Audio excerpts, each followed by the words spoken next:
Hello everybody, I hope you're doing well today. Decided I would interrupt my current moving situation. That's the reason that everything looks completely different right now, is because this is currently my desk.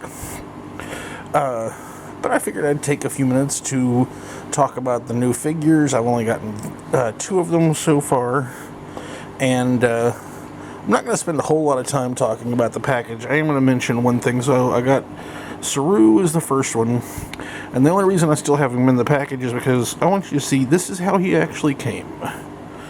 That one corner is all that is attached. I've been seeing a lot of people complaining about receiving their figures where the glue is already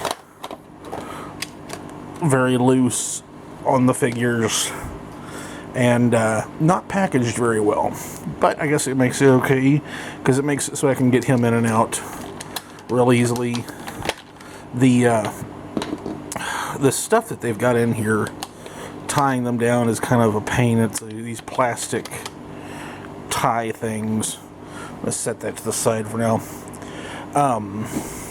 So yeah, I got Saru and Burnham.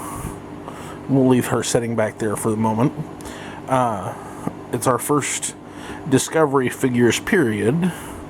Let me get him closer to the camera so you can get a good look at his face. Maybe. If it wants to focus. It's going, that's not a human.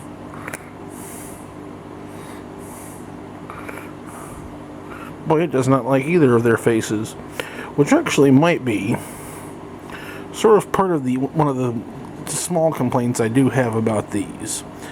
So while overall the figures are actually really quite good, the sculpting is kind of soft. Let's start with Saru. Let's look at the back of his head. You see how it's got these painted lines on there? That's because they didn't really sculpt in. Like, you can actually feel the texture just a little bit of like those bumps and ridges on the back of his head. But they're not detailed enough, so they had to add paint in order to be able to see them. Also, you can probably see the other thing that everybody's complaining about, which is this massive wall of text that's taking up their back. It's on every one of them.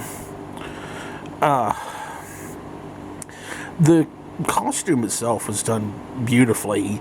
The detail on his hands is wonderful.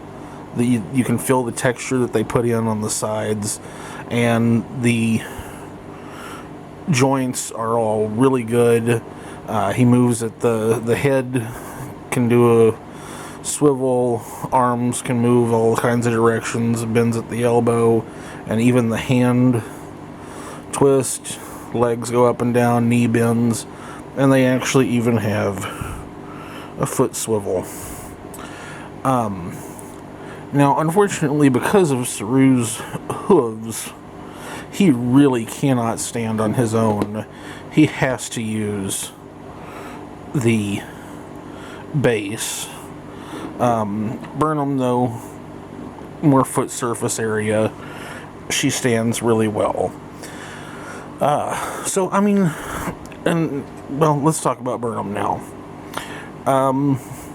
One of the things I suspect is that, so I've got a friend acquaintance of sorts, that he actually does 3D scanning for movies and TV shows out in LA, and I'm suspecting that one of the things that they sometimes do is that they will actually scan the actors' heads and then shrink down the 3D file and basically use that as the print file for making the figures.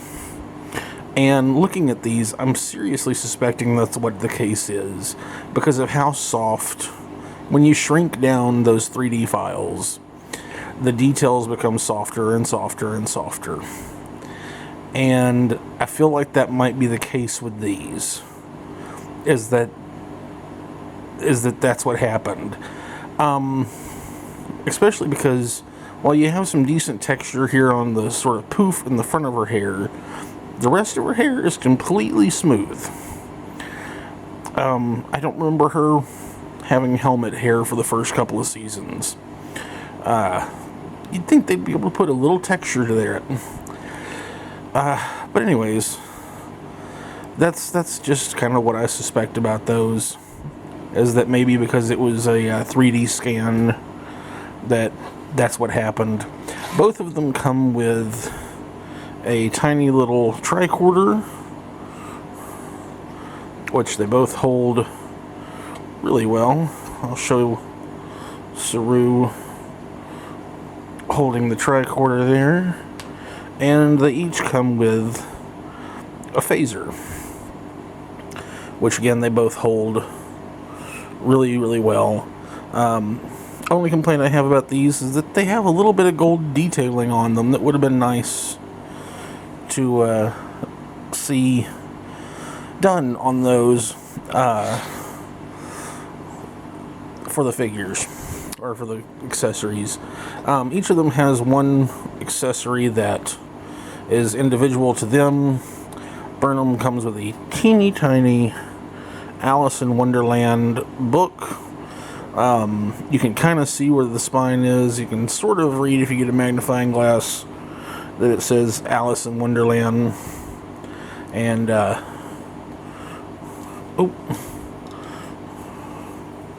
I've gotten her to hold it pretty good before. It is just a hair loose in her hands. There we go. But there. And then Saru comes with his Kaminar knife, which is, first of all, it's a little bit bent, and I keep messing with it, trying to see if I can straighten it. But it's also quite thick in the blade when it's supposed to be a knife. He does hold it really well. I do find it amusing that both of their accessories are white. Their individual accessories are white, while the phaser and tricorder are black items. And that makes me suspect that when they do future Discovery characters, it'll be the same to tricorder and phaser, and then a white item of some kind. We'll find out in the future, I'm sure. I will show you one thing. I don't have a proper chair, but because I use this little remote, it's about the size, right scale for them, that they actually do look really good when sitting down. You don't need your knife anymore, my friend.